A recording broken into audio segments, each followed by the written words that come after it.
আমরা পুরুষেরা রৌদ্র নাই, বৃষ্টি নাই, আজান হয়ে গেছে, মসজিদে যাও, জুমার নামাজ মসজিদে গিয়া পড়ো, ঈদের নামাজ ঈদগায় গিয়া করো।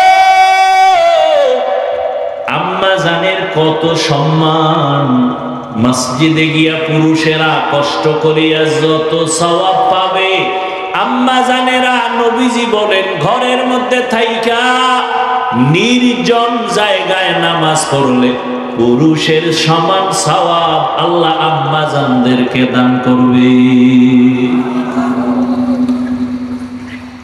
এগুলো বুঝবে কি আর বলবে কি? ইসলামের উপরে এত অপমান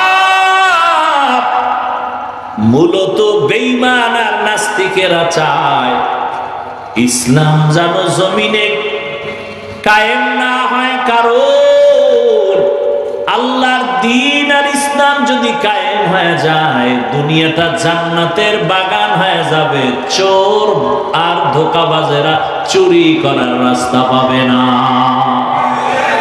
এই জন্য সব চোর, দুর্নীতিবাজ, চাঁদাবাজ আর ধান্দাবাজেরা কুত্তার মতো পাগল হয়ে গেছে। রহমতের নবী এসে কন্যাদেরকে সম্মান বাড়ায় দিলেন। এরে পর্দার আড়ালের আম্মা জান, কিয়ামতের ময়দান যেদিন কায়েম হয়ে যাবে ওই দিন আমার আল্লাহ যদি ডেকে বলেন আজ এমন একজন ব্যক্তি দাঁড়াও যে আমার প্রিয় হাবিবের হাতে প্রথম কালেমা পড়েছো, প্রথম ব্যক্তিকে দাঁড়াও আমি আজ পুরস্কার দেব। ভালো করে জানো কোটি কোটি কোটি মানুষের মাঝে সেদিন কোন পুরুষ দাঁড়াবার সাহস হবে না, একজন নারী দাঁড়ায় বলবে হে আল্লাহ তোমার হাবিবের হাতের প্রথম কালেমাওয়ালা আমি একজন ব্যক্তি, প্রথম আমি একজন নারী, রহমতের নবীর স্ত্রী খাদিজা রাদিয়াল্লাহু আনহা। হাসরের ময়দানে যদি আমার আল্লাহ বলেন আমার রাসূলের দ্বীনকে জীবিত রাখার জন্য প্রথম বেঈমানের মোকাবেলায় কে জীবন দিয়ে শহীদ হয়েছে, একজন পুরুষও দাঁড়াতে সাহস পাবে না, এক নারী দাঁড়ায় যাবে, দাঁড়াইয়া বলবেন হে মালিক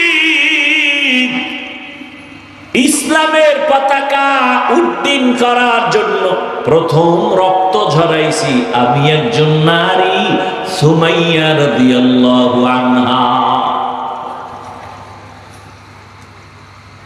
আল্লাহ যদি বলেন আমার দ্বীন হেফাজতের জন্য কে জন্মভূমি ত্যাগ করে প্রথম হিজরত করেছো, প্রথম যে হিজরত করেছো দাঁড়াও, একজন পুরুষও দাঁড়াতে পারবে না, এক নারী দাঁড়ায় বলবেন হে মালিক দ্বীন হেফাজতের জন্য প্রথম হিজরত করনেওয়ালা আমি এক নারী রুকাইয়া রাদিয়াল্লাহু আনহা, রাসূলের মেয়ে ওসমান রাদিয়াল্লাহু আনহুর বিবি।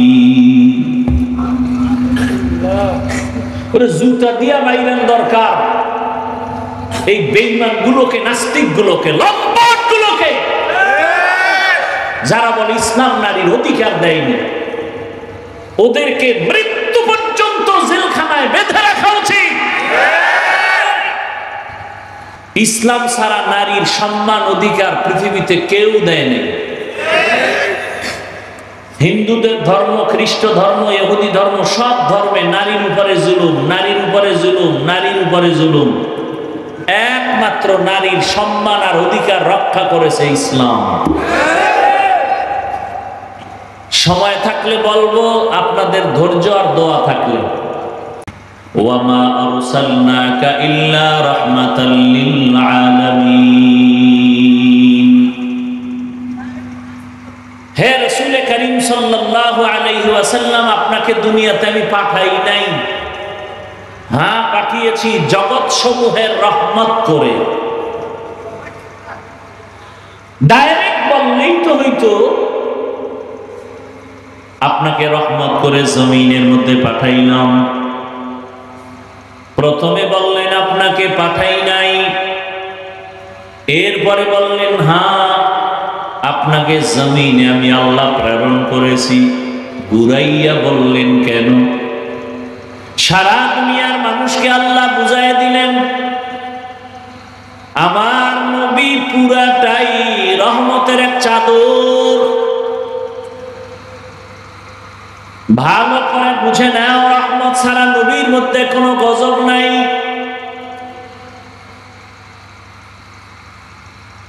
তাও শুধু তোমার ক্ষেত্রে না, জগৎ সমূহের জন্য রহমত। অনেকে এখানে তর্জমা করে উভয় জগতের জন্য রহমত। আমি তর্জমা করেছি জগৎ সমূহের জন্য রহমত। উভয় জগৎ বলতে দুনিয়ার জগৎ আর পরকাল জগৎ। জগৎ তো আসলে দুইটা না, আরো অনেক। রুহের একটা জগৎ, মায়ের গর্ভের একটা জগৎ, দুনিয়ার একটা জগৎ, কবর একটা জগৎ, হাসরের ময়দান একটা জগৎ, জান্নাত ও জাহান্নাম আর একটা জগৎ। সব জগতের জন্য আমার আল্লাহ হলেন রব, আমার নবী হলেন রহমত। আমার আল্লাহ হলেন রব্বুল আলামিন, আমার নবী হলেন রাহমাতুল লিল আলামিন। রূহের জগতের জন্য আমার নবী রহমত, মায়ের গর্ভের জগতের জন্য আমার নবী রহমত, দুনিয়ার জগতের জন্য নবী রহমত, কবরের জগতের জন্য নবী রহমত, হাসরের ময়দানের জগতের জন্য নবী রহমত, জান্নাতের ভেতরে নবী রহমত, জাহান্নামের মধ্যেও রাসূল রহমত। রূহের জগতে নবী আমার রহমত কিভাবে ভিন্ন আলোচনা। মায়ের গর্ভের জগতে নবী রহমত ভিন্ন আলোচনা। দুনিয়ার জগতের জন্য নবী রহমত কি ভিন্ন আলোচনা। কবর জগতের জন্য নবী রহমত ভিন্ন আলোচনা। হাসরের মাঠের জন্য নবী রহমত ভিন্ন আলোচনা। জান্নাতের ভেতরের জন্য নবী রহমত ভিন্ন আলোচনা। জাহান্নামের ভেতরের জন্য নবী রহমত ভিন্ন আলোচনা। আমি শুধু দুনিয়ার জগতের জন্য নবী কিভাবে রহমত, এই বিষয়ে অল্প কথা বলবো। দুনিয়ার জগতের জন্য নবী রহমত, তাও আবার আলাদা আলাদা। রহমতের নবী আমার কেমন? দুনিয়ার জগতে মুমিনদের জন্য নবী আলাদা রহমত, দুনিয়ার জগতে বেঈমানের জন্য নবী আলাদা রহমত, দুনিয়ার জগতে পুরুষের জন্য নবী আলাদা রহমত, মহিলাদের জন্য নবী আলাদা রহমত। মানুষের জগৎ ছাড়া ভিন্ন যত জগৎ আছে, প্রাণীর জগৎ, জঙ্গলের প্রাণী, সমুদ্রের প্রাণীর জন্য আমার নবী রহমত, সূর্যের জন্য নবী রহমত, চাঁদের জন্য নবী রহমত, জমিনের জন্য নবী রহমত, আসমানের জন্য নবী রহমত। নবীকে আল্লাহ পাক রহমত করে পাঠাইলেন, এমন একটা জায়গায় পাঠাইছেন যেই জায়গাটা বড় দামি, কিন্তু যেই সময় পাঠাইছেন ওই সময় বড় বেতাল অবস্থা। রহমতের নবী মক্কা নগরীতে আসছেন এমন অবস্থায় যে মক্কার জমিনের মানুষগুলো চরিত্রহীন, মক্কার মানুষের মতো খারাপ আর মানুষ দুনিয়ার আর কোথাও ছিল না। এতটাই খারাপ যে নারী আর পুরুষ উলঙ্গ হইয়া বাইতুল্লাহর দেওয়ালটারে তাওয়াফ করে, সব উলঙ্গ একসাথে। নাউজুবিল্লাহ। না তুমি নাউজুবিল্লাহ বলবা কেমনে? তুমি তো সেই জগতেই এখন প্র্যাকটিস করো, মোবাইল হাতে নিয়ে সারা রাত। ঘরে ঘরে ঘরে ঘরে, রুমে রুমে রুমে রুমে জেনা চলে, জেনা। ছেলে ঘরের এক রুমে ঘুমায়, মোবাইলে জেনা। মেয়ে আর এক রুমে ঘুমায়, মোবাইলে জেনা। বাবা এক রুমে, মোবাইলে জেনা। চোখের জেনা, কানের জেনা, জবানের জেনা, অন্তরের জেনা। যেই গুনাহ ঘরে ঘরে চলছে, উচিত ছিল ঘুমের মধ্যে ঠাডা ভরা, উচিত ছিল ঘুমের মধ্যে চেহারা শুকরের মতো হয়ে যাওয়া। শুধু মুহাম্মদের উম্মত হওয়ার কারণে আল্লাহ হেফাজত করেছেন।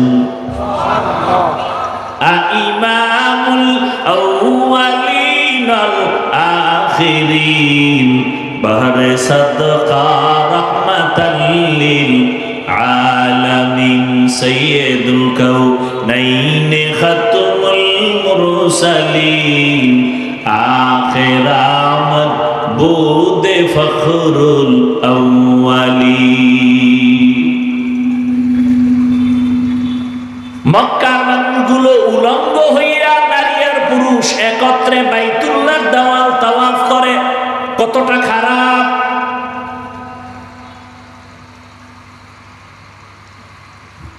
আমগো দেশটা কি ওই তুলনায় একেবারে যে ভালো তা না। ঢাকার হোটেলে হোটেলে কি পরিমাণ অপরাধ চলে, ক্লাবে ক্লাবে কি পরিমাণ অন্যায় চলে। বলার মানুষ নাই, শোনারও মানুষ নাই, বিরোধিতা করার মানুষের অভাব নাই। কি একথা কেউ শুনবে না, কেউ বলবেও না, বিরোধিতা করবে কেন? শিয়ালের হাতে মুরগি আমানত। কার হাতে? শিয়ালের হাতে মুরগি দিয়ে কয় 3 দিনের আমানত। শিয়াল কয় দোয়াও চাই, মাফও চাই। 1 সেকেন্ডও না, পেটের ভেতরে গিয়ে কিমা হয়ে গেছে। কল্লা দিতে পারি, মুরগি দিতে পারবো না। শিয়ালের হাতে মুরগি দিলে যা হবে, মাদ্রাসা মসজিদের আর ধর্মের চাবি সুদখোর ঘুষখোর আর বেনামাজির হাতে দিলে তো তাই হবে। ধর্মের চাবি সুদখোর ঘুষখোরের হাতে দিছে কে? জিবরাইল। কে দিছে? কারা? আমরা বলতে লজ্জা লাগে, ভোটের আগের রাত্রে চোরের মতো গোপনে পায়খানার নামে টাকা খাইছো, তখন আর লজ্জা লাগে নাই।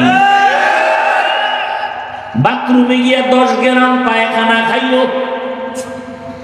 এরপরে পাগলা পীরের বাজারে যাইয়া হালাল সাবান দিয়া কুলি করিও, গন্ধ থাকবে না। কিন্তু যারা ভোটের আগের রাইতে টাকা খাইছো, জাহান্নামের আগুন ছাড়া গন্ধ যাবে না। নিজে খাইছো হারাম হারাম হারাম। পায়খানা খাইলে এতটা আল্লাহ বেজার হইতেন না। এই টাকা খাইছো যারা, এদের উপর আল্লাহ যেই পরিমাণ বেজার। আমার ওয়াজে হেদায়েত এত সোজা, তাই তো আগামীতে এমপি আমি।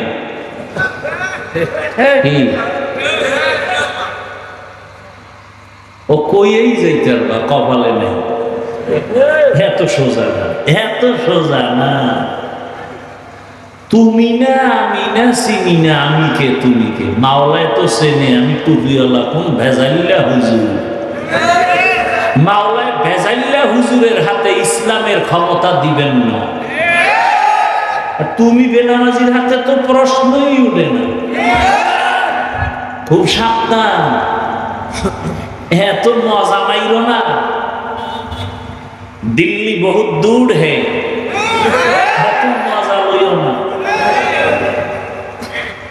নিজের বউর হক আদায় করতে পারো না, মাইয়া বলার হক আদায় করতে পারো না, জনগণের হক আদায় করবা। এত সোজা।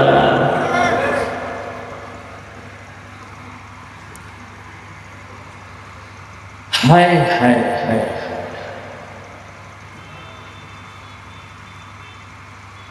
বড় কঠিন হালাত।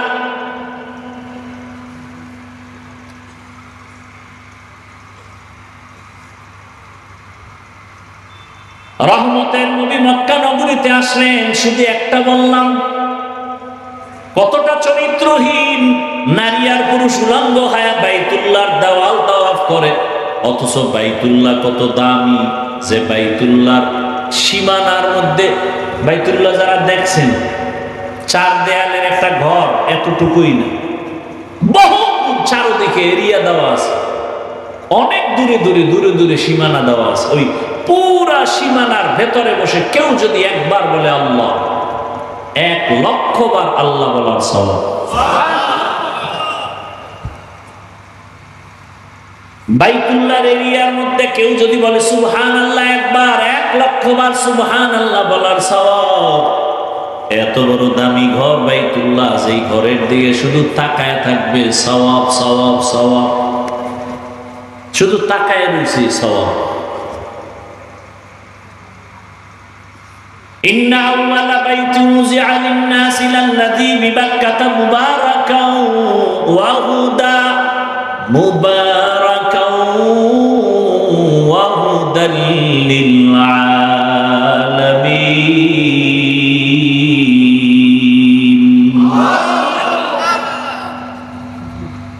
বাইতুল্লাহর দিকে কেউ যদি প্রথম নজর দিয়া আল্লাহর কাছে যা চাইবে, সাথে সাথে আল্লাহ দিয়া দিবেন।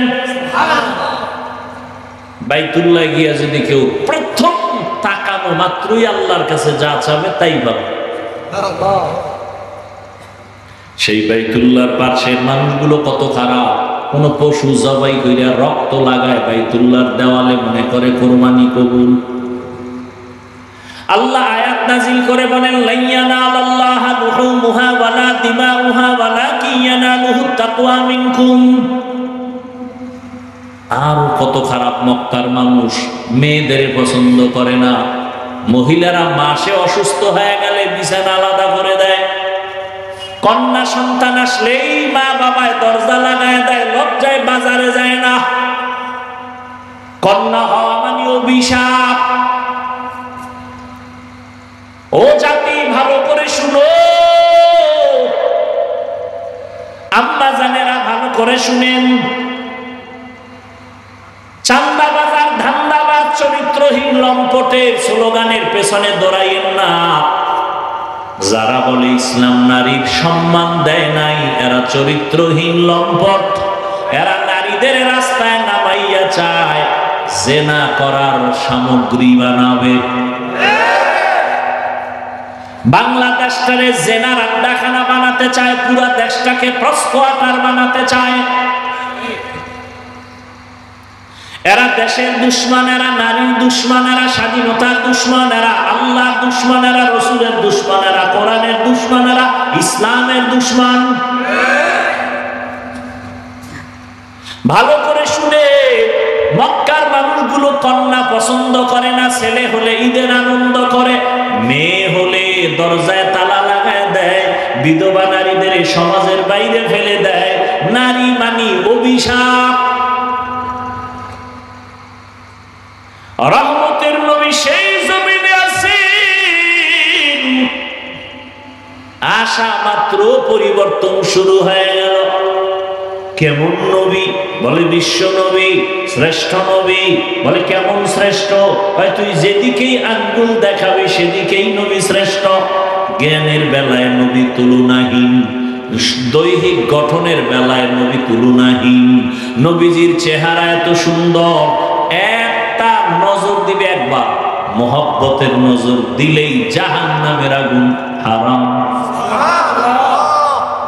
কেমন মায়ার নবী আমার!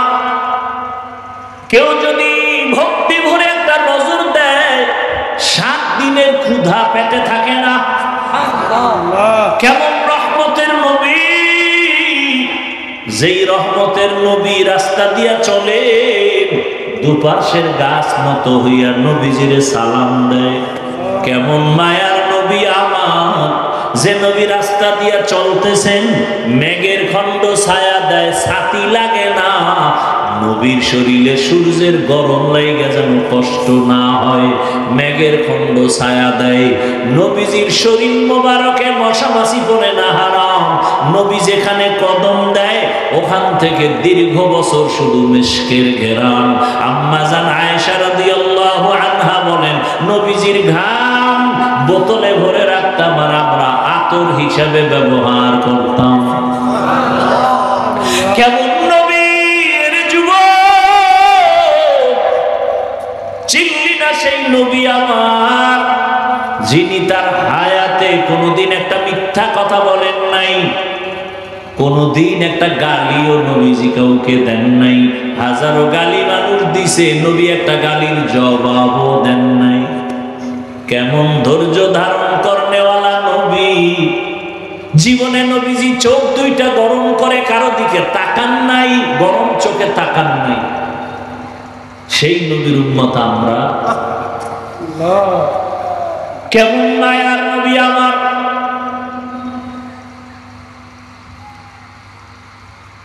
নবীজি দীর্ঘ 40টা বছর কোনদিন কাউকে নামাজের দাওয়াত দেন না, কালেমার কথা বলেন না। নবী সবার সাথে হাসি মুখে চলেন। সব বেঈমানের অন্তরে নবীকে ঢুকায় ফেলছে। নবীর ব্যবহার এত সুন্দর, রহমতের নবী। 40 বছর পর্যন্ত কারো কাছে গিয়ে কোনো দাওয়াত দেন না। 40 বছর পরে আল্লাহ কোরআন নাজিল শুরু করলেন।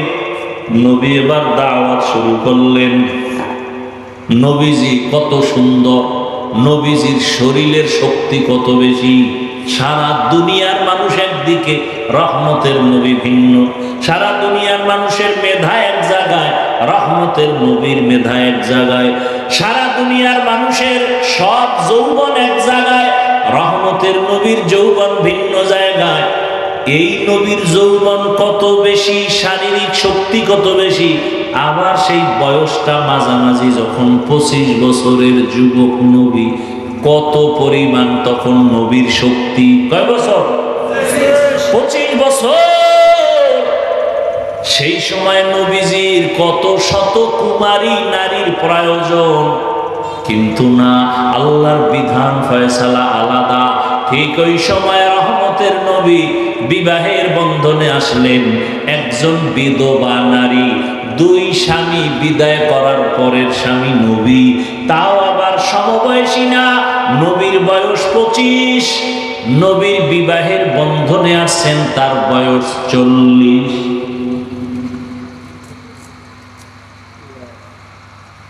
তাও আবার নিঃসন্তান না, 2 সন্তান আগে হয়ে গেল। আরবের বড় পণ্ডিতেরা নারীদের পছন্দ করে না, বিধবা পছন্দ করে না। সৃষ্টির শ্রেষ্ঠ নবী, জীবনের ভরা শক্তি রহমতের নবী, 25 বছর। ওই সময় এক বিধবা নারী, তাও আবার বয়স 40 বছর। নবী তাকে বিবাহ করলেন। 2 জন স্বামী চলে গেল, আবার সন্তানও 2-এর অধিক হয়ে গেল। এই নবী বিবাহ করলেন খাদিজা রাদিয়াল্লাহু আনহা।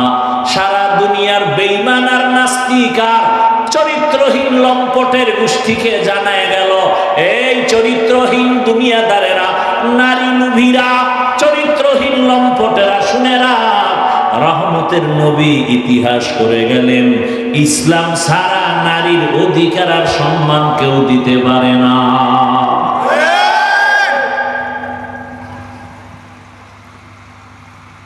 এবার আসেন এরপরে কন্যা। আরবের মানুষ কন্যা কতটা অভিশাপ মনে করে। কত বাবা নিজের হাতে কন্যাকে জ্যান্ত পাথর চাপা দিয়ে মেরে ফেলেছে।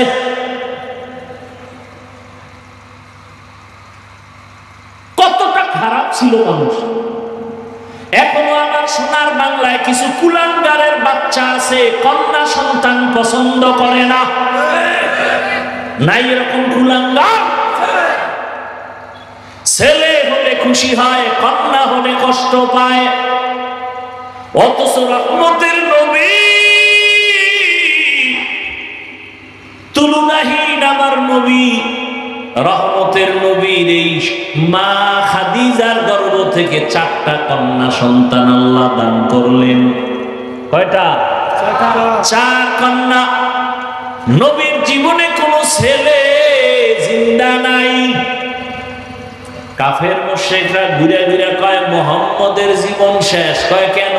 কয় ছেলে নাই, মইরা গেলে বংশ রক্ষা কে করবে? নবীজির মনটা বেজার হয়ে গেল। সাথে সাথে আমার আল্লাহ আয়াত নাজিল কইরা কয় ইন্না আ'তাইনাকাল কাউসার। নবী আপনি এত পেরেশান হইয়েন না, আমি আপনাকে কাউসার দান করলাম। এই কাউসারের দ্বারা আপনার সুনাম রক্ষা হবে কিয়ামত পর্যন্ত, না কিয়ামতের দিনও।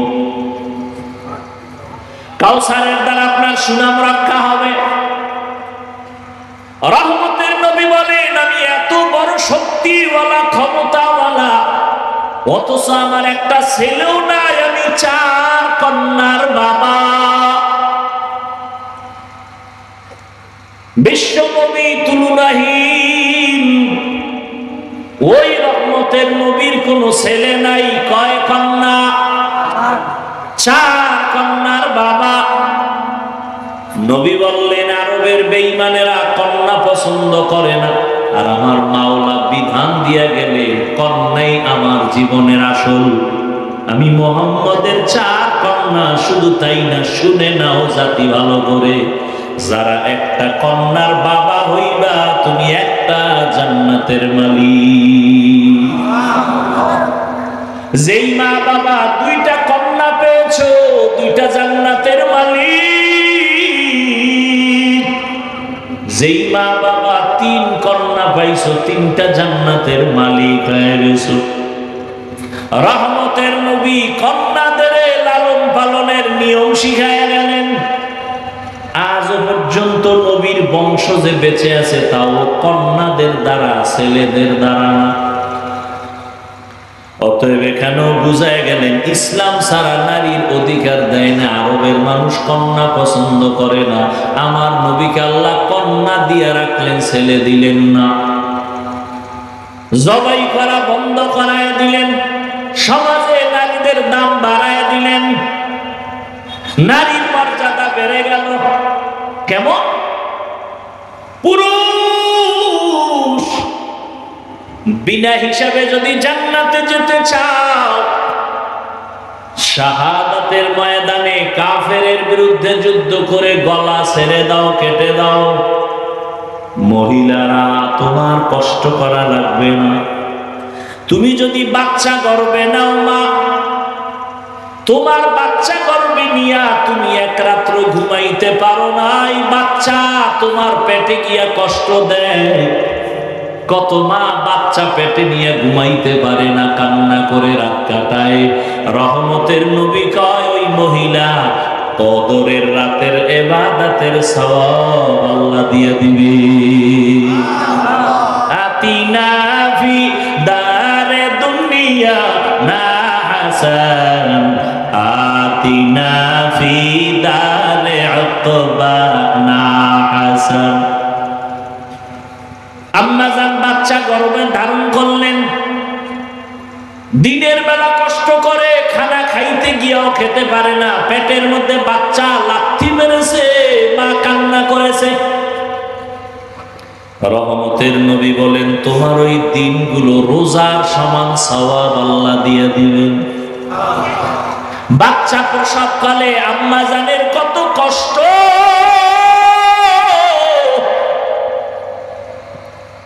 আমার আম্মাজানের কণ্ঠের আওয়াজ ঘরের বাইরে কেউ শুনে না, পর্দা রক্ষা করে আম্মা চলেন। কিন্তু আমি যেদিন দুনিয়াতে আসব, আম্মাজান এতটাই ব্যথায় বেহুশ হয়ে গেলেন, আমার আম্মাজানের চিৎকারে পাশের ঘরের মানুষ সজাগ হয়ে গেছে। এতটা কষ্টে আম্মা কাঁদছেন। আমার দাদি, আমার নানি, আমার আম্মাজানের পাশে বৈশা সান্ত্বনা দেয়, মায়ের কান্না থামে না। মা এক পর্যায়ে কান্না করে বলে, ও মা, ও শাশুড়ি, চলে যাও আমার থেকে, আমার স্বামীকে একটু আনো। আব্বাজানকে ডাকলেন, ডাইকা আব্বাজানের হাতটা জড়াইয়া ধইরা মা শুয়া শুয়া কান্না করে বিদায় নেয় আর কয়, স্বামী তোমার ঘরে আইসা মন ভইরা খেদমত করতে পারি নাই, মাফ করে দাও, মইরা গেলে দাবি রাখবা না। আব্বাজান বলে, কাঁদো কেন? কয়, প্রসব বেদনায় কত নারী মইরা গেছে, আমার মনে হয় 7 আসমান আমার মাথায় চেপে আছে, সহ্য করতে পারি না সন্তানের ব্যথা। আম্মাজান এই কথা বলায় বাবাও কান্না শুরু করলেন। বাবা গিয়া বাইরে সেজদায় পড়েছে, যায় নামাজে, আল্লাহ তুমি আমার বিবিকে সুস্থ করে দাও, আমার সন্তানটাকে নিরাপদে দুনিয়ায় পাঠাও। নবীজি বলেন, এই অবস্থায় যেই মায়েরা মারা যায় বিনা হিসাবে শহীদের মর্যাদা নিয়ে জান্নাতে যাবে। জীবনের মূল কষ্ট মায়ের প্রসব বেদনা,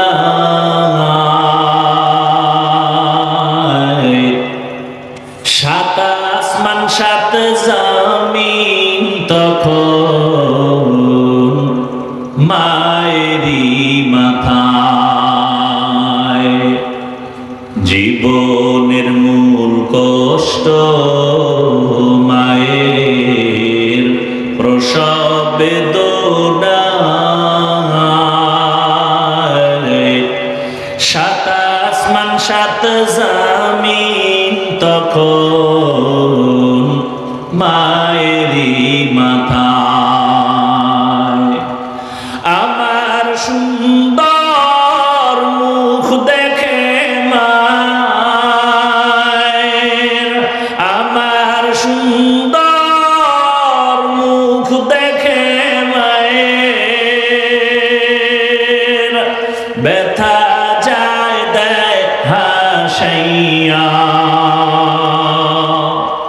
ও আমার প্রাণের মা, মা গো মা, কোথায় গেলে মোরে ছাড়িয়া, জনম দুঃখী ইয়াতীম আমি, চাই না কেহ ফিরিয়া।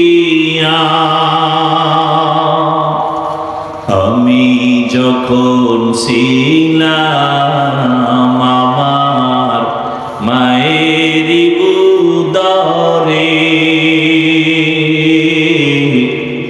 চলাফেরা করলেন যে মায় কত কষ্ট করে।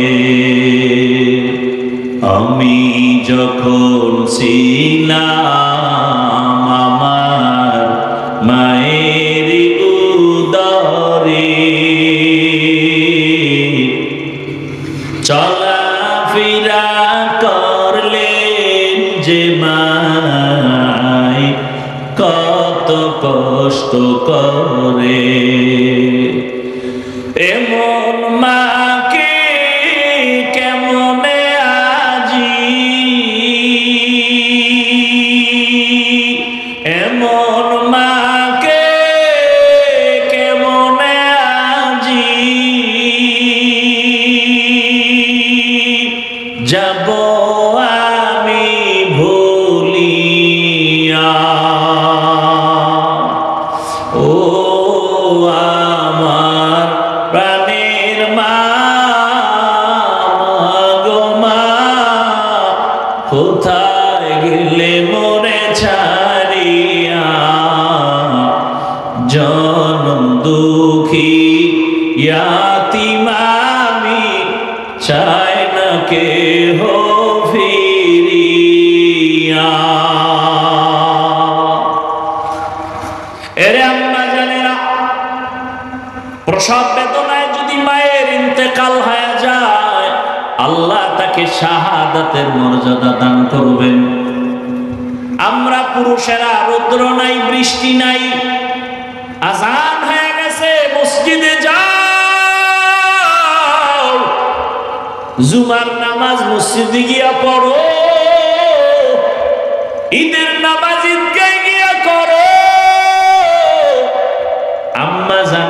কত সম্মান, মসজিদে গিয়া পুরুষেরা কষ্ট করিয়া যত সওয়াব পাবে, আম্মা জানেরা নবীজি বলেন ঘরের মধ্যে থাইকা নির্জন জায়গায় নামাজ পড়লে পুরুষের সমান সওয়াব আল্লাহ আম্মা জানদেরকে দান করবে। এগুলো বুঝবে কি আর বলবে কি? ইসলামের উপরে এত অপমান মূলত বেঈমান আর নাস্তিকেরা চায় ইসলাম যেন জমিনে কায়েম না হয়, কারণ আল্লাহর দ্বীন আর ইসলাম যদি কায়েম হয়ে যায় দুনিয়াটা জান্নাতের বাগান হয়ে যাবে, চোর আর ধোঁকাবাজেরা চুরি করার রাস্তা পাবে না।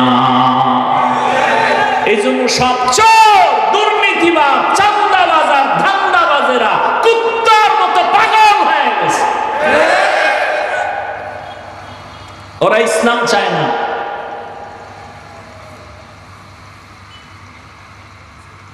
কারণ ওরা জানে ইসলামই শান্তি দিতে পারে, জানার পরে ওরা মানবে না। কেন মানলে ওদের চাঁদাবাজি ধান্দাবাজি বন্ধ হয়ে যাবে। রহমতের নবী এসে কন্যাদেরকে সম্মান বাড়ায় দিলেন। এরে পর্দার আড়ালের আম্মা জান, কিয়ামতের ময়দান যেদিন কায়েম হয়ে যাবে, এই জমিনটা হবে কিয়ামতের মাঠ। মক্কার পার্শ্বে আরাফার ময়দান হবে আল্লাহর বিচারালয়, আদালত। হাসরের ময়দানে সব মানুষগুলো উলঙ্গ দাঁড়াবে, জমিনটা থাকবে সমতল। ওই দিন আমার আল্লাহ যদি ডেকে বলেন আজ এমন একজন ব্যক্তি দাঁড়াও যে আমার প্রিয় হাবিবের হাতে প্রথম কালেমা পড়েছো, প্রথম ব্যক্তিকে দাঁড়াও, আমি আজ পুরস্কার দেব। ভালো করে জানো কোটি কোটি কোটি মানুষের মাঝে সেদিন কোন পুরুষ দাঁড়াবার সাহস হবে না। একজন নারী দাঁড়ায় বলবে হে আল্লাহ, তোমার হাবিবের হাতের প্রথম কালেমাওয়ালা আমি একজন ব্যক্তি, প্রথম আমি একজন নারী, রহমতের নবীর স্ত্রী খাদিজা রাদিয়াল্লাহু আনহা। হাসরের ময়দানে যদি আমার আল্লাহ বলেন আমার রাসূলের দ্বীনকে জীবিত রাখার জন্য প্রথম বেঈমানের মোকাবেলায় কে জীবন দিয়ে শহীদ হয়েছে, একজন পুরুষও দাঁড়াতে সাহস পাবে না, এক নারী দাঁড়ায় যাবে, দাঁড়াইয়া বলবেন হে মালিক, ইসলামের পতাকা উড্ডীন করার জন্য প্রথম রক্ত ঝরাইছি আমি একজন নারী, সুমাইয়া রাদিয়াল্লাহু আনহা। আল্লাহ যদি বলেন আমার দ্বীন হেফাজতের জন্য কে জন্মভূমি ত্যাগ করে প্রথম হিজরত করেছো, প্রথম যে হিজরত করেছো দাঁড়াও, একজন পুরুষও দাঁড়াতে পারবে না, এক নারী দাঁড়ায় বলবেন হে মালিক, দ্বীন হেফাজতের জন্য প্রথম হিজরত করনেওয়ালা আমি এক নারী, রুকাইয়া রাদিয়াল্লাহু আনহা, রাসূলের মেয়ে, ওসমান রাদিয়াল্লাহু আনহুর বিবি। ওরে জুতা দিয়া বাইরান দরকার এই বেঈমান গুলোকে, নাস্তিক গুলোকে, লম্পট গুলোকে, যারা বলে ইসলাম নারীর অধিকার দেয়নি, ওদেরকে মৃত্যু পর্যন্ত জেলখানায় বেঁধে রাখা উচিত। বলবে কে? নিজের ঘরে আগুন যদি নিজের লোকে লাগায় নিবেইবে কে? কোন হিন্দু, কোন খ্রিস্টান, কোন ইহুদি আমার সোনার বাংলায় দাঁড়িয়ে আল্লাহর বিরুদ্ধে, কোরআনের বিরুদ্ধে কথা বলার সাহস পায়নি। ইসলামের ক্ষতি করেছে নামদারি মুসলমান মুনাফিকের গোষ্ঠীরা। মসজিদের ইমামতি যায় কেন? হিন্দু আইয়া বাধা দিছে, ওই যে শিয়ালের হাতে মুরগি। কথা বলেন না কেন? আমি যে আজকে যে বয়ানগুলো করলাম, আপনাদের কোন জুমার মসজিদে এই বয়ান কোন খতিব সাহেব করুক না, কমিটি বলবে 1 মাসের ছুটি, বাড়ি যান। শিয়ালের হাতে মুরগি।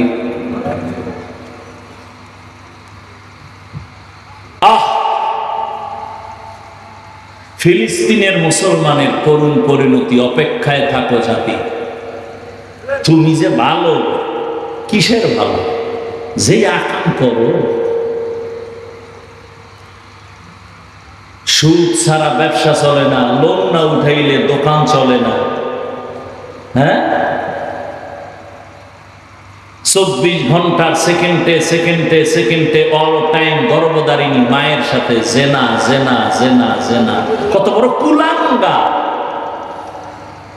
আল্লাহ কয়, রেডি অরে বেঈমান, আমি আল্লাহ নিজে তোর সাথে যুদ্ধ করব। এবার বুঝেন আল্লাহ কতটা রাগ। কোরআন শরীফের আয়াত। সুদের সাথে যারা জড়িত, ওদের নামাজ হবে না, রোজা হবে না, তেলাওয়াত হবে না, হজ হবে না, দান সদকা কবুল হবে না, কোন জীবনে একটা মোনাজাতও কবুল হবে না। মায়ের সাথে জিনা করে, ও তো কুলাঙ্গা, ওর মোনাজাত কবুল হবে কেন? সূরা বাকারা 275 নম্বর আয়াত খুলেন। সুদের ব্যাপারে কত কঠিন কথা আল্লাহ বলেছেন এখানে। অথচ কারো কাছে গিয়ে আপনার এলাকার বড় লোকের কোন গরিব যদি কয়, ভাই সামনে কোরবানি আইতেছে, আমি তো আর কোরবানি দিতে পারবো না, ফরজ না অজীবন, মুরগি কিনা বাচ্চারে খাওয়ানো, আমারে 500 টাকা ধার দেন। বড় লোকের গোষ্ঠী বল, খবরদার, এই দরজা এসে যেন দৌড় দেন। আর যদি কয় সুদে দেন, কয় লাখ নিবি? ঠিক নেই? কয় লাখ নিবি? আয় ডাইকে ডাইকে দেয়, আয় কত লাগবে নে। হা, শান্তি আসবে কিভাবে? ওই যে একটু আগে বলছি না, থাকা পড়া দরকার ঘুমের ভিতরে, শুধু মোহাম্মদের উন্মত হইয়া পাইছে গেল। তবে সীমা লঙ্ঘন করলে উপায় নাই, কিন্তু মোহাম্মদের উন্মত হইল কাম হবে না, বিল্ডিং ধুইয়া জঙ্গলে পালাই তৈব। সীমা লঙ্ঘন করলে কিন্তু আর ছাড় নাই, মরার আগেই সাইজ। দুইটা অন্যায় আছে, করলেই মরার আগে বিচার শুরু। কয়টা অন্যায়? এক অন্যায়ের নাম জুলুম। কি জুলুম? যারা জুলুম করেন, খালি আওয়ামী লীগ বিএনপির জিকির করেন না, আপনি মাইয়া পোলার সাথে বাপ হইয়া কি জুলুম করেন হিসাব। স্বামী হইয়া বউয়ের সাথে জুলুম, বাড়ির মালিক হইয়া ভাড়াটিয়াদের সাথে জুলুম, দোকানের মালিক হইয়া কর্মচারীর সাথে জুলুম। জুলুমের সব বিচার হবে মরার আগে।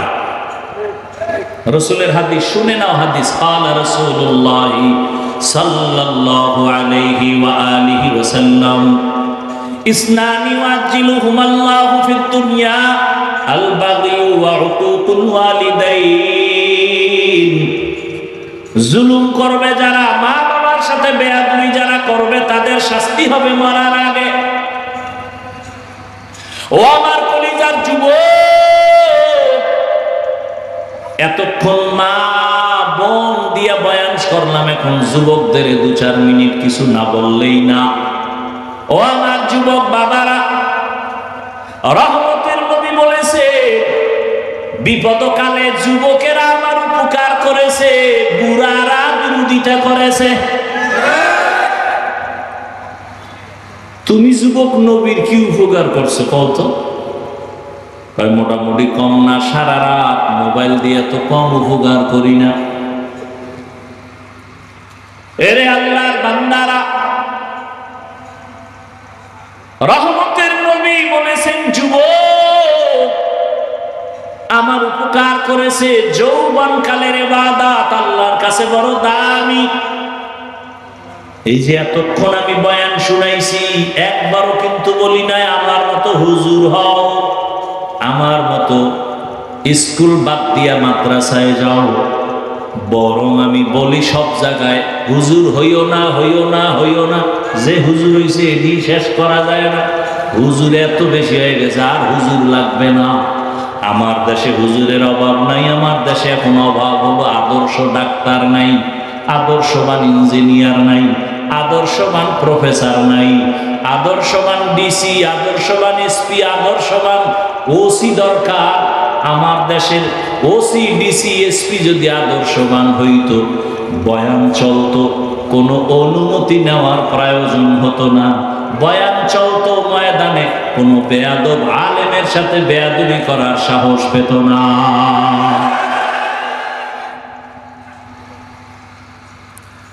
আদর্শবান ডাক্তার হও, আদর্শবান ইঞ্জিনিয়ার হও, আদর্শবান প্রফেসর হও। এ কারণে স্কুলে পড়ো, কলেজে পড়ো, পড়ো চাইও না। দোয়া করে গেলাম, ডাক্তার হও, ইঞ্জিনিয়ার হও, প্রফেসর হও, ডিসি হও, এসপি হও, তবে ছোট্ট একটা দাবি, বেয়াদব হইও না। খবরদার, বেয়াদব হইও না। কথার তিন কথা। মা বাবার সাথে বেয়াদবি করবা না, শিক্ষকের সাথে বেয়াদবি করবা না, আলেমদের সাথে করবা না। যদি করো, মরার আগেই জীবন শেষ। মরবি না, বিছানায় শুইয়া শুইয়া কিডনি যাবে, লিভার যাবে, পাও ভাঙবে। কানতে কানতে কানতে কানতে মরার সময় মুখে পানিও জুটবে না। মা বাবার যদি অভিশাপ কপালে লাগে, শিক্ষকের অভিশাপ যদি লাগে, আলেমের বরদোয়া যদি লাগে, খোদার কসম মরার আগেই বিছানায় পড়ে যাবি, পঙ্গু হয়ে যাবি। অনুরোধ করে বলছি, ডাক্তার হও, বেয়াদব হইও না, ইঞ্জিনিয়ার হও, বেয়াদব হইও না। যদি ডাক্তার বেয়াদব মার্কা হও, লেখা রাখবি তাসলিমার মতো জুতা খাইয়া পালাতে হবে। আর যদি আদওয়ালা ডাক্তার হও, তাহলে শুধু রংপুর না, পুরা বাংলাদেশের মানুষ তোমাকে মাথার উপরে রাখবে। সম্মান দিবেন কে? আল্লাহ সম্মান দিবেন। লাগবে তোমার সুন্দর চরিত্র, আর মা বাবার দোয়া, শিক্ষকের দোয়া, আলেমের দোয়া। কোনো মাস্তানি চলবে না। কবি নজরুলের গল্প করো। তোমার মতো সারা রাত যদি মোবাইলে গুনাহ করত, কোনোদিন কবি নজরুল হতে পারত না। চরিত্র এক অমূল্য সম্পদ। এখনো সময় আছে, তওবা করো। ডাক্তারি পড়ো, ইঞ্জিনিয়ারিং পড়ো, মা বাবার দোয়া নিতে ভুল করবা না। তবে এই কথাটাও লিখে রাখো পারলে, কোন মা বাবা সন্তানের জন্য কখনো বরদোয়া করে না। শিক্ষক ছাত্রকে বরদোয়া দেয় না, আলেম উম্মতের বরদোয়া দেয় না। কিন্তু অটোমেটিক যখন কষ্ট দিলে লাইগা যায়, তখন একটা নিঃশ্বাস বের হয়ে যায় অটোমেটিক। ওটাই তোমার জীবনের কাল। মা বাপ যদি কষ্ট পায়, বলে আহ, তোর জীবন শেষ। শিক্ষক যদি কষ্ট পায়, নিঃশ্বাস ফেলে, ছাত্রের জিন্দেগি বরবাদ। বহু পাগল দেখছি ল্যাংটা রাস্তায় ঘুরে ইংলিশে কথা কয়। পাগল আবার ইংরেজি শিখছে। খুঁজা খুঁজা দেখলাম, না না, ভালো ছাত্র ছিল, বেয়াদবি কইরা পাগল হয়ে গেছে। বহু পাগল দেখছি আরবিতে কথা কয় রাস্তায়, ল্যাংটা পাগল। মাদ্রাসার ভালো ছাত্র ছিল, বেয়াদবি করে পাগল হয়ে গেছে। এ পাগল হইতে কি লাগে? একটা তার ছিঁড়লেই তৈরি। তার ছেড়ে না, এর মধ্যে কত পাগল হয়ে যায়, খালি একটু পানি খায়, পানি। বোতল লইয়া একটু ফ্রি পানি পান করছে, নাম হইল মদ। পান কইরেই লঙ্গি ঠিক নাই, বউরে মা কয়। নাকি আপনাদের দেশে কেউ মদ পান কইরা জিকির টিকির করছে?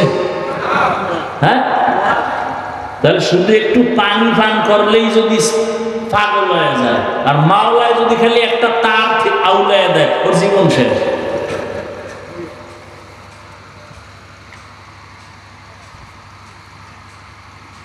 আল্লাহ হেদায়েত দান করুন।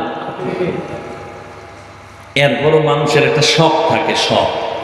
এই পার্কে গেলে যে ভিন্ন কি জানি ভিন্ন জগৎ, অনেক ঢুকলে মনে হয় আর এক জগৎ। মানুষ চিন্তা করে একটু শখ দেখি। যারা দেখি কইয়া গেছো, তোদের শক্ত কিছু হইলেও মিটছে, এখনো কি ফিরবি না? না ওখানে বইয়া ঠাস কইরা ঠাডা বইরা মর বইটা চাও, না চাক্কার তলে মাথা ঢুকবে এটা চাও, না ঘুমের ভিতরে চিৎ পটাং হয়ে থাকবে এটা চাও। কত আর শখ মানুষের। শখ লাগছে দাড়ি কাটবি, কাটছো, এখনো কি ফিরবি না? আর কত বছর কাটলে শখ মিটবে? মনের শখ হইছে মাইয়া লইয়া আড্ডা দিবি, দিছো, এখনো কি শখ মিটে নাই? আরো কত বছর মাইয়াদের চরিত্র নষ্ট করলে শখ মিটবে বলো? এবং হায়াতের বাকি আছে কয় মিনিট বলো? গাড়ির নিচে যুবকের লাশ, পানির মধ্যে যুবকের লাশ, করোনায় যুবকের লাশ, শখ মিটাইতে গিয়া আর কত? চাইলে তো আমিও তোমার মতো প্যান্ট শার্ট টাই লাগায় দাড়ি কাইটা রাস্তায় মাস্তানি করতে পারতাম, কেউ বাধা দিত না তো। অথচ আমি নিজে টুপি ফালাই না, তোমার পাও ধরে ধরে বলি তুমিও রসুলের আদর্শের লাইনে যাও। পায়ে ধরে ধরে কতটা নরম হইয়া বয়ান করি, কেউ যেন মনে কষ্ট না পায়। মাঝে মাঝে আবার মাপ চাই, কষ্ট পাইলে মাফ করবেন। এতটা নরম হইয়া বয়ান করি একমাত্র কারণ আমিও যদি নামাজ বাদ দিয়া চলি কেউ বাধা দিত না। কিন্তু না, এত গালি এত কিছুর পরেও কেন টুপি ফালাই না, নামাজ ছাড়ি না, বেপরদায় চলি না? এর একমাত্র কারণ আমার আল্লাহর কোরআন সত্য। গুনাহ নিয়ে যারা কবরে যাবে গুনার জন্য শাস্তি হবে, তাও সত্য। নেক আমলওয়ালারা শান্তিতে জান্নাতে থাকবে, তাও সত্য। কোরআনে এই বয়ান নাই? এরপরে তাকায় তো দেখি আমি হুজুর বাপ, হুজুর সারা জেনারেল লাইনের কত যুবক স্কুলে পড়ে, কলেজে পড়ে, 5 ওয়াক্ত নামাজও পড়ে, দাড়িওয়ালা আছে না নাই? হুজুর বাদ দাও, সব হুজুর বাদ। এইবার তোমাকে আল্লাহ বিবেক দিছে, আমাকে একটু জবাব দাও, তুমি পারো না কেন? আর ওয়াজের দরকার নাই, তোমার জীবনের এটাই ফাইনাল ওয়াজ। তোমার মতো যুবক যদি র্যাব আর্মি পুলিশ বিডিআরের চাকরি করে নামাজ পড়ে, বলো তুমি পারো না কেন? তোমার মতো যুবক ডাক্তার, প্রফেসর, ইঞ্জিনিয়ার, 5 ওয়াক্ত নামাজি, দাড়িওয়ালা, তুমি পারো না কেন? তোমার মতো যুবক রাস্তায় গাড়ি চালায়, নামাজ পড়ে, তুমি পারো না কেন?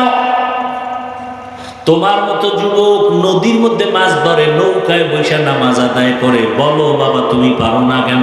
বালিশে মাথা লাগায় নিজেরে প্রশ্ন করিও যে আমার মতো যুবক জেনারেল লাইনে থাইকে যদি নামাজ পড়ে আমি পারি না কেন? অবশ্যই আমার কপালে কারো অভিশাপ লাগছে। তোমার মতো যুবক ময়দানে কৃষি কাজ করে, 5 বেলার নামাজ পড়ে, বলো তুমি কেন পারো না? আল্লাহর কোরআনটাকে মিথ্যা মনে করেছো? না বাবা, কোরআন কোনো মিথ্যা না। বহুজনে অপচেষ্টা কইরা পারে না, বরং কালেমাওয়ালা হয়েছে। আমার মাওলার কোরআন যদি তোমার বিবেক বলে সত্য, তাহলে কোরআনের আয়াত ইন্নাল আবরারা লাফি নাঈম ওয়া ইন্নাল ফুজ্জারা লাফি জাহিম, নেক আমলওয়ালারা জান্নাতের পথিক, গুনাহ যারা করবে তারা জাহান্নামের পথিক। জান্নাত কেমন তাও কোরআনে আছে, জান্নাতিন তাজরি মিন তাহতিহাল আনহার। গুনাহগারেরা কেমন জাহান্নাম পাবে তাও আল্লাহ কোরআনে বলছে। ওয়াইলুল লিকুল্লি হুমাযাতিল লুমাযাহ আল্লাযী জামাআ মালান ওয়া আদ্দাদা ইয়াহসাবু আন্না মালাহু আখলাদা কাল্লা লা ইউনবাযান্না ফিল হুতামা ওয়া মা আদরাকা মাল হুতামা নারুল্লাহিল মুকাদা আল কারিআতু মাল কারিআ ওয়া মা আদরাকা মাল কারিআ। জাহান্নামের আয়াত এগুলো তো তোরাও পারো। মোবাইলে সার্চ দিয়া বাংলা কোরআন লেখা মাঝে মাঝে এই বাংলা সূরাগুলোর তরজমা কইরা দেয়। আলহাকুমুত তাকাসুর হাত্তা যুরতুমুল মাকাবির আরাআইতাল্লাযী ইউকাযযিবু বিদ্দীন ফাযালিকাল্লাযী ইয়াদউল ইয়াতীম ইযা যুলজিলাতিল আরদু জিলজালাহা ওয়া আখরাজাতিল আরদু আসকালাহা। এই সূরা ইযা যুলজিলাতিল আরদু জিলজালাহা, এই আয়াতটা পড়তে পড়তে পড়তে পড়তে ইমামে আযম আবু হানিফা রাতের বেলা 2 রাকাত নামাজে এই আয়াত পড়তে পড়তে পড়তে পড়তে কান্না করে করে করে করে জারজার হয়ে গেছে, সিজদা থেকে আর মাথা উঠাতে পারে নাই। ও আল্লাহর বান্দারা, তোমার আমার তো ইলম নাই, আমল নাই, নামাজ পড়ি ধোঁকা, রোজা রাখি ধোঁকা, জিকির করি ধোঁকা, বয়ান করি ধোঁকা, অথচ সাহাবায়ে কেরামের আমল কত সুন্দর, তাকওয়া কত সুন্দর, তেলাওয়াত কত সুন্দর, নামাজ কত সুন্দর। যেই সুন্দরে আল্লাহ খুশি হইয়া 10 জনকে জান্নাতের টিকিট দিয়েছেন। রহমতের নবী বলেন, আমি একদিন আমার মসজিদের পাশে আয়েশার হুজরায় ঘুমায় গেছি এশার পরে। কষ্ট হয়? নবী বলেন, আমি ঘুমায় যাইতেছি, ও পর্দার আড়ালের আম্মা জানেরা, ও বৃদ্ধ বাবাজি, যুবক বাবারা, নবী বলেন আমি ঘুমায় গেছি রাতের বেলা, আমার চোখ যদিও ঘুমায়, আমার দিল ঘুমায় না। আমার মাথার পার্শ্বে মসজিদে নববী, পার্শ্বে আবার একটা বেড়া, আয়েশার হুজরায় আমি ঘুমায় গেলাম। হঠাৎ ঘুমের মধ্যে আমার কান সজাগ, রাতের গভীরে শুনি কান্নার আওয়াজ। কে কান্না করে? কানটা লাগায় দেখি মসজিদের মধ্যে কে যেন গভীর রাতে কান্না করে। আমার আর ঘুম হলো না, আমি উঠে গেলাম, বের হয়ে গেল। মসজিদের কিনারায় দাঁড়ায় দেখি মসজিদের ভেতরে সাধারণ কেউ না, জান্নাতি 10 জন সাহাবাদের প্রথম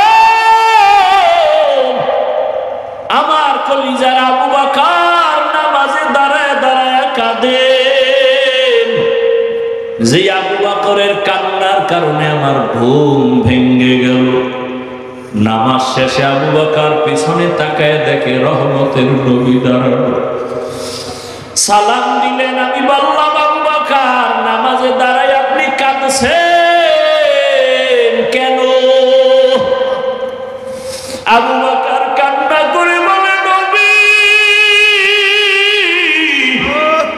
হাসরের ময়দানে আমি মালিকের সামনে কেমনে দাঁড়াবো সেই ভয়, মালিকের দরবারে কেমনে দাঁড়াবো সেই ভয়ে কান্না করেছি।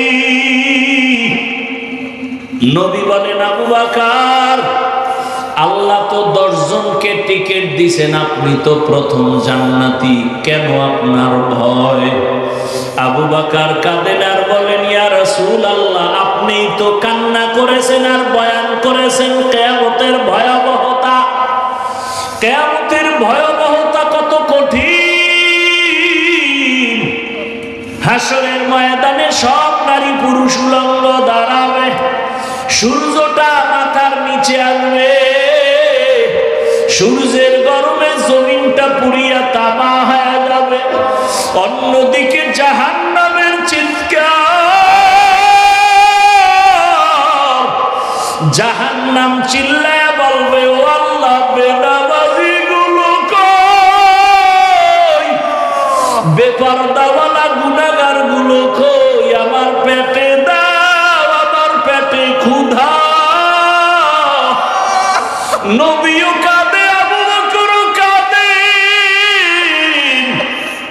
ওদিকে নবী আপনিই বয়ান করেছেন, হাসরের মাঠে আল্লাহ বড় রাগান্বিত হয়ে একটা আওয়াজ দিবেন, লিমানিল মুলকুল ইয়াউম লিল্লাহিল ওয়াহিদিল কাহ্হার।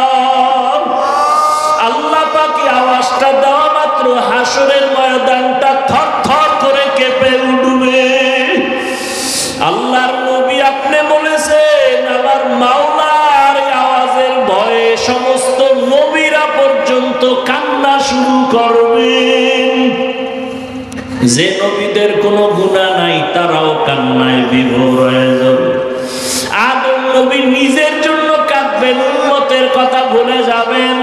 মূসা নবী নিজের চিন্তায় কান্না করবেন, উম্মতের কথা ভুলে যাবেন। ইব্রাহিম নবী কাঁদবেন, ঈসা নবী কাঁদবেন, নূহ নবী কাঁদবেন। ওই সময় আমার আল্লাহ রাগ হয়ে যাবে। আবার একটা সময় আমার আল্লাহ আরেকটা আওয়াজ দিবেন, ওয়ামতাজুল ইয়াউমা আইয়ুহাল মুজরিমুন। আল্লাহ বলবে, গুনাহগারেরা, বেনামাজি, দাড়ি কামানেওয়ালা, বেপরদাওয়ালারা, তোরা আজকে আমার নেক আমলওয়ালাদের থেকে আলাদা হইয়া যা। গুনাহগারেরা তখন ভয়ে আলাদা হবে না। আমার আল্লাহ কুদরতি একটা বাচুনি দিবে। আল্লাহ যখন বাচুনি দিবে, গুনাহগারেরা উড়িয়া উড়িয়া জাহান্নামের রাস্তায় গিয়া পড়ে যাবে। গায়বী আওয়াজ আসতে থাকবে, ওয়াসিকাল্লাযীনা কাফারু ইলা জাহান্নামা যুমারা। আল্লাহর পক্ষ থেকে আওয়াজ হবে, এই গুনাহগার বেনামাজিগুলোরে ধর, জাহান্নামের হ্যান্ডকাপ হাতে লাগাও, জাহান্নামের দিকে টেনে টেনে নিয়ে যাও। ও আমার যুবক, জীবনের সব মিটাইয়া গুনাহ তো কম করো নাই বাবা। কতবার দাড়ি কাটলা, কতবার নামাজ ছাড়লা, কতবার মা বাবার সাথে বেয়াদবি করলা। জাহান্নামের এক সেকেন্ডের সহ্য করতে পারবানি গরম, সূর্যের গরম সহ্য করতে পারি না, মশার কামড় সইতে পারি না, বেতের বাড়ি সইতে পারি না। ওরে গুনাহ নিয়া কবরে গেলে দুই পার্শ্বের মাটির চাপ কেমন করে সহ্য করবা? জাহান্নামের আগুনের গরম কেমন করে সহ্য করবা রে বাবা? কই, তোমার থেকে তো বড় বাহাদুর নমরুদ থাকতে তো পারলো না। তোমার থেকে কত ক্ষমতার বাহাদুরি করতো ফেরাউন, কই বাঁচতে তো পারলো না। তোমার থেকে কত বড় বড় বাহাদুর, টাকার বাহাদুরি, ক্ষমতার বাহাদুরি করলো নমরুদ, হামান, কারুন, সাদ্দাত, আবু জাহাল, আবু লাহাব। ওদের নাম নিশানা সব বিলীন হয়ে গেল। চোখের সামনে দেখো না কত টাকাওয়ালা ধ্বংস হয়ে গেল, কত বাড়িওয়ালা ধ্বংস হয়ে গেল, কত ক্ষমতাওয়ালা ধ্বংস হয়ে গেল। আমার মাওলার কোরআন তো থাকিয়েই গেল। আমার মাওলার কোরআন যারা মানিয়া চললো তাদের সুনাম তো এখনো আছে। এরা কবরে গিয়াও কত সম্মান। ও আল্লাহর বান্দারা, আজকে নামাজ পড়ার কারণে তো না খাইয়া মরে যাই নাই। নবীজির সুন্নাত অনুযায়ী চলতে গিয়ে তো সম্মান কমে নাই। এখনো পায়ে হাত রেখে বলি, তওবা করে ফিরে যাও। মনে মনে আল্লাহকে বলো, আর নামাজ ছাড়বা না, দাড়ি কাটবা না, বেপরদায় চলবা না। মা বাবার দোয়া নিয়া, শিক্ষকের দোয়া নিয়া, উলামায়ে কেরামের দোয়া নিয়া নবীজির আদর্শ মেনে চলবা। ও পর্দার আড়ালের মা বোনেরা, আপনার মতো কত মা কত বোন পর্দা করে, স্বামীর মাল হেফাজত করে, নামাজ পড়ে, মোবাইলে সময় নষ্ট করে না। আপনারা কেন পারবেন না? তওবা করে একটা আদর্শবান সন্তান দুনিয়াতে রেখে যান, কোরআন শিখায় যান। আপনার সন্তানের ব্যবহারে কখনো যেন আলেম ওলামা কষ্ট না পায়, আপনার সন্তানের আচরণে যেন কখনো মুরব্বী শিক্ষক কষ্ট না পায়। এমন সন্তান রেখে যাবেন, ডাক্তারি করবে, কোরআন তেলাওয়াত করবে, নামাজ পড়বে, মা বাবার জন্য দোয়া করবে। আল্লাহর কাছে তওবা করেন, বাবাজিরাও তওবা করেন। আপনার মতো কত বুড়ারা দাড়িওয়ালা মসজিদে গিয়া নামাজ পড়ে, আপনি কেন পারেন না?